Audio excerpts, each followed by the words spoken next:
Hey, what's up, guys? It's Shining Polaris, and this will be my usual recap, takes, whatever, of tonight's AEW Dynamite. And it feels like it's been a while since I did a video, even though I've been doing one really short one every day on my Twitter, because I'm doing the unboxing, unwrapping of these cards. So follow me on Twitter to see that exciting, exciting bit.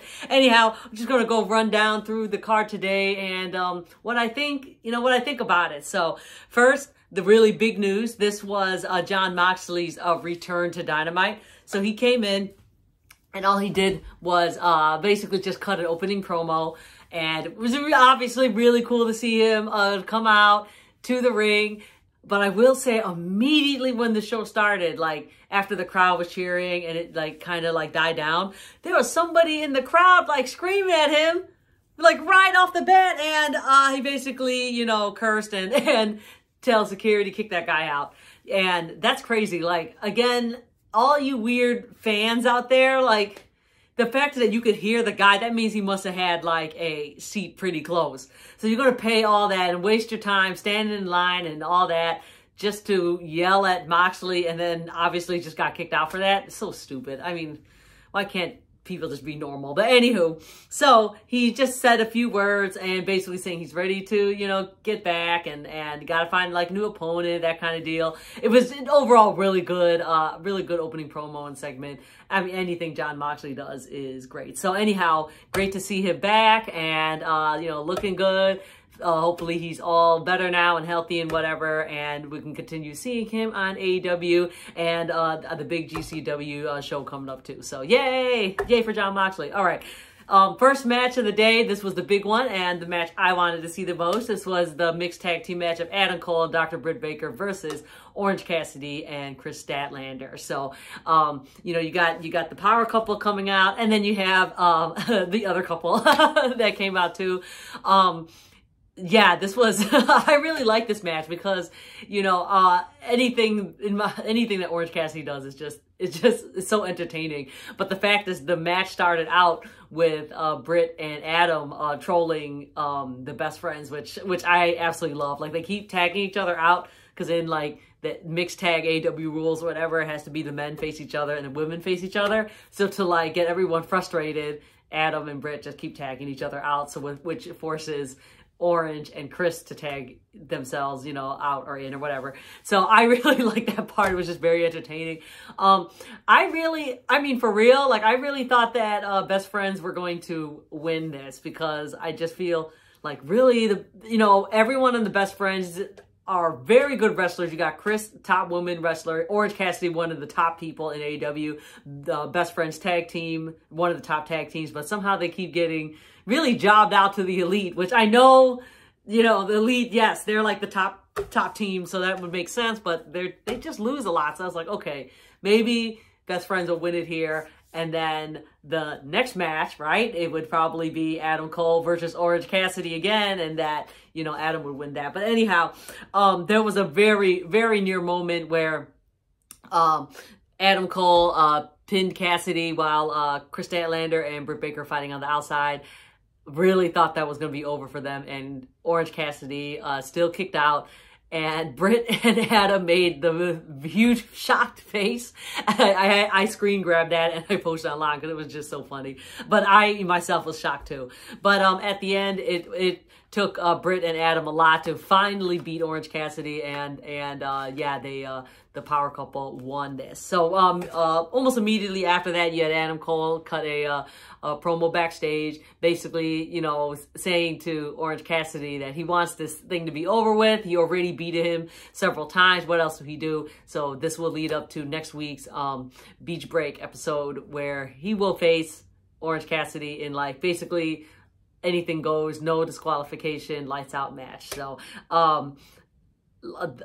so this match, again, I do suspect that Orange Cassidy will probably win that one, but because they're going to say it's unsanctioned or whatever, that keeps Adam Cole's perfect record perfect. So, I mean, that's just my prediction right there. And, how many more times can Orange Cassidy lose? Because, like I said, he's one of the top people in AEW, too. So you don't want to keep having your top person lose. Okay, so anyhow, the next one oh yeah, it's like, what am I right here? The next match, and I like it because this was like, if you have the TBS app or whatever, this was like the thumbnail that they used to advertise this. This was CM Punk versus Shawn Spears.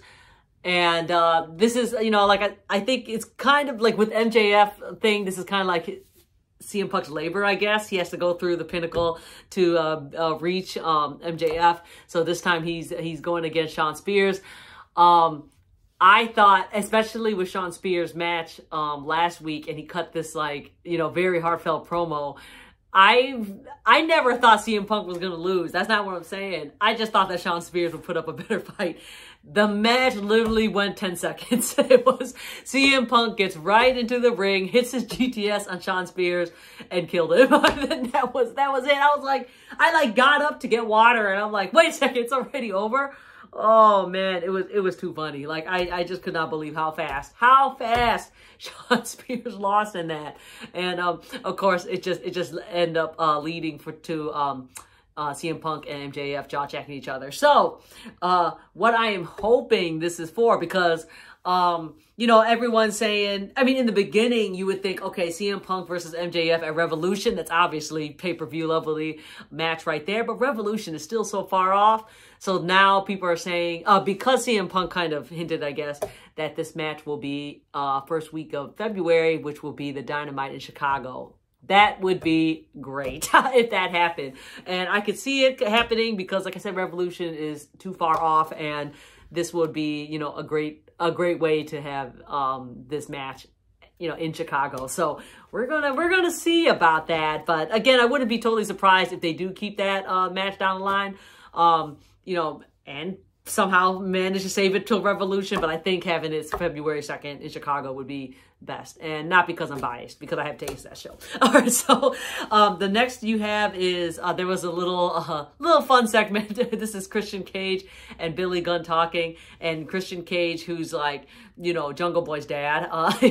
So Jurassic Express is the new tag team champs. You got Billy Gunn, who is the actual dad of the Gun Club, and he's basically saying to Christian that he wants the Gun Club to, you know, go for the titles. And then they just started fighting each other. So, the Ass Boys went and really beat Christian's ass in that one. But I would like to, even just for, you know, novelty reasons, why not? You got to bring in some of that, you know, nostalgia crowd into. Let's have Christian versus Billy Gunn. Why not? You know what I'm saying? So I can also kind of see that happening in the future. All right, and then we had the return of Cody Rhodes, and he basically just him. He had his TNT belt and with the ladder in the ring, and he cut a very, very long, again, Hellfire promo. I don't know what he really said, except he said some fun things about, you know, the Young Bucks and Red Dragon. But anyway, mostly I just hear the crowd booing a lot at him, and saying like, shut the fuck up, that kind of deal. It was because he did go on for a while, but afterwards, towards the end of his promo, he was you know, calling out Sammy Guevara again, because Sammy is your interim champion, and he said that he wants to challenge Sammy because there can only be one TNT champion, and it will be in a ladder match. So with this being said, I'm telling you, and I want Sammy to win, okay? I think Sammy should have kept the title. But then if he wins it, then what was the point of doing all of that with Cody? That's the only thing I didn't like was Sammy losing to Cody for that TNT champion. Because if he challenges Sammy now, basically both ways I think it's going to be a loss.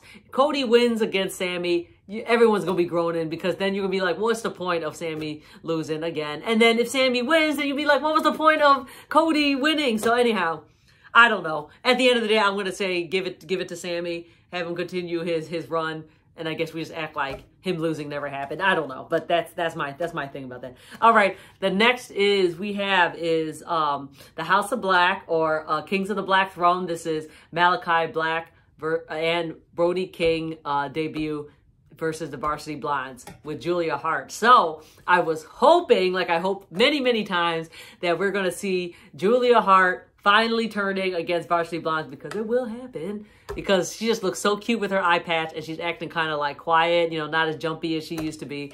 and all that. So anyhow, the House of Black came out, and they had their really cool entries. They both look really cool in the middle of the ring. They got the new theme song, or maybe that was Brody King's theme song, I don't know. But you know, the lights turned out and they appear in the middle of the ring. I really like that whole thing that they do. Then Varsity Blondes coming in. The match was pretty short. I actually was, I guess, surprised, not surprised, because, you know, you want to have House of Black being totally dominant, but then Varsity Blondes is a very good tag team as well, but they lost pretty quickly. And I was really hoping that, like, Julia Hart would be more involved, or maybe she turns on them. But again, we can really, you know, milk this story out. So if it doesn't happen today, I'm not disappointed. But I do think it's weird that now, so after that, this is the main part, was Pac little segment thing was on the screen as Malachi Black looking at him. And basically Pac wants to go after House of Black. So that's really cool and everything. Actually, the video that Pac was in looked really cool. The thing is, it almost was like House of Black just completely forgot about Varsity Blondes. I mean, like, right when they lost their match, Pac's thing came up. So it's like, so are you still guys feuding with Varsity Blondes? Are we over so we can feud with Pac? I don't know. So I'm excited about Pac and Malachi Black feud. Though I was hoping he would join the House of Black. And, but then I still want to revisit the Varsity Blondes thing, because I really want Julia Hart to be part of House of Black, which I still think that she is, because she's acting too strange to just be just normal. Anyhow, okay, so next is another fun segment, which I'm really excited about. This was Trent Beretta and Rocky Romero, and they're cutting a promo with Landon. No, they're cutting a promo with Brandon Cutler, and they're basically calling out the Young Bucks because they want to reform their tag team, Trent and Rocky, one more time to be the Roppongi Vice. And they want to face the Young Bucks because Roppongi Vice was a good tag team in New Japan. And, of course, they faced the Young Bucks back there. So that will be a match on Rampage. I am very excited to see. I'm a huge Best Friends fan as well. So this will be very cool. And I love that when they advertised this match, they showed a lot of New Japan segments, so you can see how they were back in the day. So that was very cool. Very excited for that match. All right, and the next is Lance Archer versus Frankie Kazarian. And this was not a quick squash match like I thought it would be, but it was still pretty fast. I did forget another match, but I didn't watch it. Anyway, I'll have to talk about that. So yeah, so Lance, you know, I mean, Kaz put up a good fight because Kaz is one of the better wrestlers in AEW. One thing about Kaz is that I really liked his Elite Hunter gimmick, and now it's completely gone. So I don't know what happened to that. That I'm ever revisiting that. Anyhow, go back to Impact. Anyway, so Lance Archer had Dan Lambert on his corner, and Lance eventually beat Kaz. So when he did, he was trying to beat up Kaz even more outside the ring. That prompted Adam Hangman Page to come in to try to beat up Lance Archer. And, you know, shenanigans happen. So basically, you're just building up Lance so he can eventually face Adam Page, which I cannot wait to see as well. So, yeah, we got that going. What I was going to say was, I know, there was a match. It was Serena D versus Sky Blue, and I apologize, I really didn't watch that match at all, so that's why I can't say much. I believe it was a very short match too. Serena won. I really like how Serena's looking. I love that she's doing this super heel gimmick now, so that you go. After that was another little short video segment. This was Chris Statlander, Red Velvet, and they're like, you know, just like talking or whatever, and Layla Hirsch comes in, starts jaw-jacking at both Chris and Red Velvet because she's mad. She's mad at them. And then eventually just beats both of them up. So they are no longer a trio. I really like Layla Hirsch, especially now that she's, you know, moving up, being more involved in more, you know, more important stories. Hopefully see her more on Dynamite. But I like her turning into a bad guy. And I've said this on Twitter. I think she should join Team Taz because she has the look and the attitude to join that team, and I like these factions to have a female member, at least one in their side. So hopefully Team Taz see it and get Layla Hirsch in there. But yes, but regardless if that happened or not, Layla Hirsch turning heel, you're gonna have her probably feud with Chris and Red Velvet. She is going to go after Red Velvet next. And see what happens that in the future. All right. Then your main event was Sting, Darby Allin versus the Acclaim. Acclaim came out with a very funny rap. They said something about the gory violence, whatever. That was a little rib on what Vince McMahon called AEW. Oh, I thought that was funny. As for the tag match, you know, your typical epic Sting and Darby Allin match. Lot of risky moves, a lot of high flying craziness.